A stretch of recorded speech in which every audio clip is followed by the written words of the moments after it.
फैसल शाह साहब, सर आप क्या समझते हैं कि बज़ाहिर अगर देखा जाए तो ट्रंप का जो बयान है वो खुद एतमादी है, लेकिन ग्राउंड रियलिटी देखी जाए तो वो उससे मुतसादिम दिखाई देता है।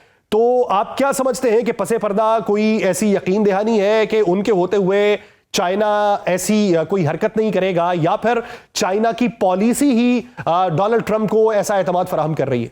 देखिए, चाइना एक इमर्जिंग सुपर पावर है और यूएस को ये पता है कि चाइना की क्या वैल्यू है। मतलब उसकी इकोनॉमिक वैल्यू और उसकी मिलिट्री वैल्यू, दोनों चीजें उसको पता है। पॉलिटिकल वैल्यू भी चाइना की है। तो चाइना के साथ उस तरह का तसादुम तो यूएस नहीं चाहता। अगर चाहता होता तो यूएस इंडो पैसिफिक स्ट्रेटेजी ना निकालता, जिसमें उसने अपने हम ख्याल मुल्कों के छोटे छोटे ग्रुप्स बनाए हैं और उनको तैयार कर रहा है चाइना के खिलाफ खड़ा करने के लिए, जिसमें इंडिया भी शामिल है, भारत भी शामिल है। तो यूएस खुद तो तसादुम नहीं चाहता डायरेक्ट चाइना से। चाइना कहता है कि ताइवान मेरा हिस्सा है और इसने अल्टीमेटली मेरा पार्ट बनना है। और चाइना ने ये डिक्लेयर कर दिया है कि ताइवान रेड लाइन है मेरी, इस पे कोई बात नहीं होगी, और अगर कोई बैरूनी इसमें दबाव होगा या बैरूनी मुदाखलत होगी तो मैं उसका मुकाबला करूंगा। और चाइना उसके लिए तैयार भी है। हम चाइना की ताइवान के बारे में पॉलिसी को अगर आप रिव्यू करें तो उतार चढ़ाव रहा है चाइना और ताइवान के ताल्लुकात में, कभी अच्छे रहे कभी खराब रहे। लेकिन 2021 से अगर आप खास तौर पे देखें तो जब से नैन्सी पेलोसी साहिबा का विजिट हुआ था ताइवान का, उसके बाद से चाइना ताइवान पे बहुत ज्यादा फोकस है और उसके थोड़े से जारहाना अज़ाइम भी नजर आते हैं हमें। मिलिट्री एक्सरसाइजेस करता है ताइवान के पानियों में, पैरी जहाजों को जाके खड़ा कर देता है, उसके पास मिसाइल फायर करता है, रॉकेट्स फायर करता है, उसकी फजा में चाइनीज जहाज फजा को क्रॉस करते हैं।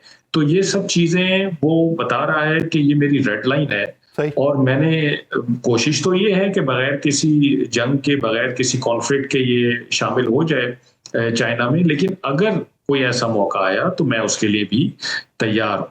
चाइना किसी भी आर्म कॉन्फ्लिक्ट में जाना नहीं चाहता है। आपने दुनिया के मुख्तलिफ वाकयात देखे जिसमें एक्सपेक्ट किया जा रहा था कि चाइना शायद कोई जवाब देगा, कोई मुदाखलत करेगा, लेकिन चाइना ने हमेशा पॉलिटिकल और डिप्लोमेटिक अपोजिशन की है, लेकिन मिलिट्री कॉन्फ्लिक्ट में जाने की उसकी कोई उसकी हिकमत अमली नहीं है। जबकि अमेरिका चाहता है कि चाइना एक आर्म कॉन्फ्लिक्ट में आए किसी भी जगह, यानी अमेरिका की तरफ से प्रोवोक करने की कोशिश बार की जाती है, लेकिन चाइना की पॉलिसी ऐसी नहीं है कि वो उस प्रोवोक करने की पॉलिसी पे अपनी पॉलिसी तब्दील कर ले। जावेद राना साहब, अगर वेनेजुएला वाला मामला देखा जाए तो वहां पर हमें ये मालूम पड़ा कि तेल के पीछे तो अमेरिका गया ही गया, वो चाइना के पीछे भी गया था कि चाइना का इन्फ्लुएंस वहां पे बहुत ज्यादा हो रहा था, बिलियन डॉलर्स की सरमायाकारी वहां पे हो चुकी थी और चाइना चुपके से तमाम सरमाए के ऊपर कब्जा कर चुका था। तो अगर ताइवान वाला मामला देखा जाए तो ये वेनेजुएला वाले मामले से किस हद तक मुख्तलिफ है? देखिए, दुनिया में इस वक्त कोई कानून नहीं है।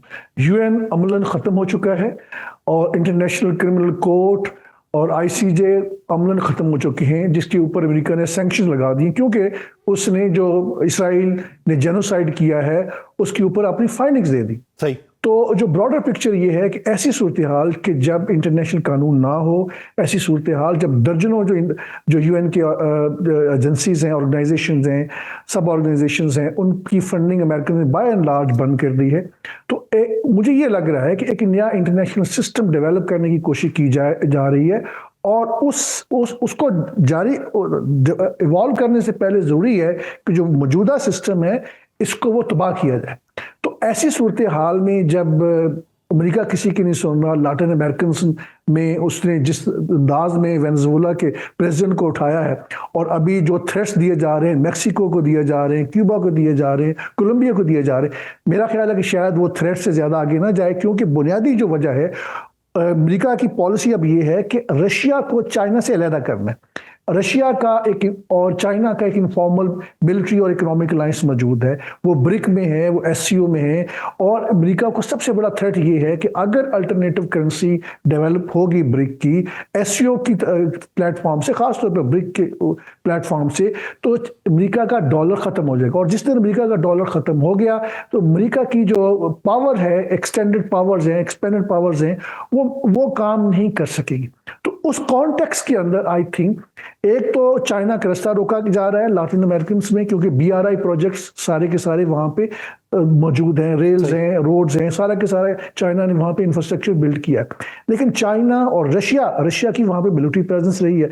कभी भी ये दोनों मुल्क इस लेवल पे नहीं जाएंगे कि अमेरिका को मिलिटरीली लैटिन अमेरिकन कंट्रीज के अंदर रोके, ये उनकी डोमेन नहीं है।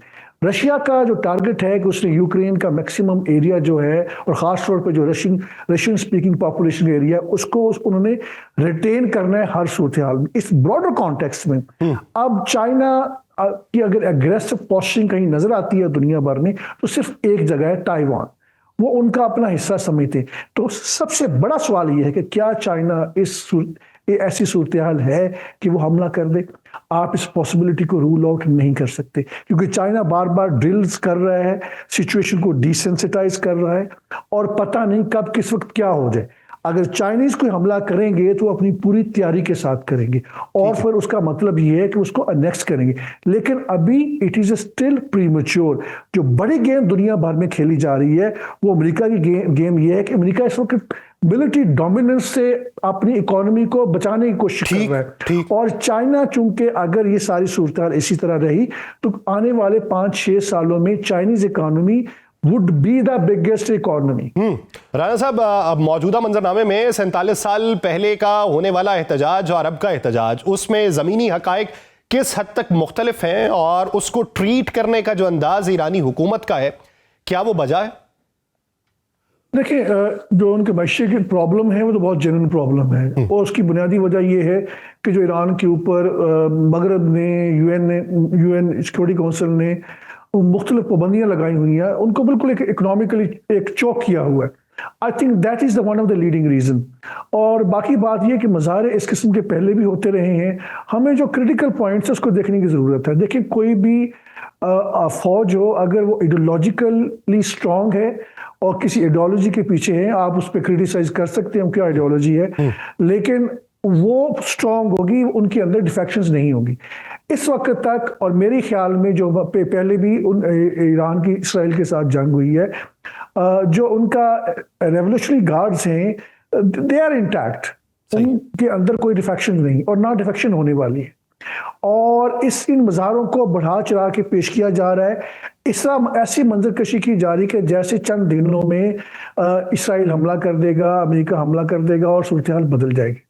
इसराइल को मार पड़ी थी, ठीक है, ईरान का नुकसान ज्यादा हुआ था, लेकिन चूंकि इसराइल एक छोटा मुल्क है और जिस स्केल के ऊपर ईरान ने नुकसान पहुंचाया, इतना आसान नहीं होगा कि इसराइल एकदम फिर हमला कर दे। और जब तक वो अमेरिकन को इन्वॉल्व नहीं करते, अगर फॉरेन इंटरवेंशन हो भी जाती है तो ईरान की जो स्ट्रेटेजिक डेप्थ है वो बहुत ज्यादा है, तो इसलिए हुकूमत का जो फॉल होना इतना आसान नहीं होगा। मेरे ख्याल में ये जो मज़ारे हैं, कुछ टाइम लग सकता है, दे वुड सबसाइड। लेकिन आप इस जो हमाकत है अमेरिका की और इसराइल की, उसको रूल आउट नहीं कर सकते। उस खित्ते के अंदर एक ऐसी स्टेट मौजूद है जो एक्सपेंड कर रही है, 7-8 मुल्कों पे उसने ऑलरेडी हमला किया है। और याद रखें, अगर खुदा ना खास्ता ईरानियन गवर्नमेंट जो है फॉल होती है, तो जो कि इसराइल के सामने एक किस्म की दीवार बनी हुई है, उसका अगला निशाना पाकिस्तान है। पाकिस्तान के खिलाफ टैक्टिक्स मुख्तलिफ होंगे। ये कि न्यूक्लियर स्टेट है, वो हमारे इंटरनली जो क्योस है उसको क्रिएट करेंगे।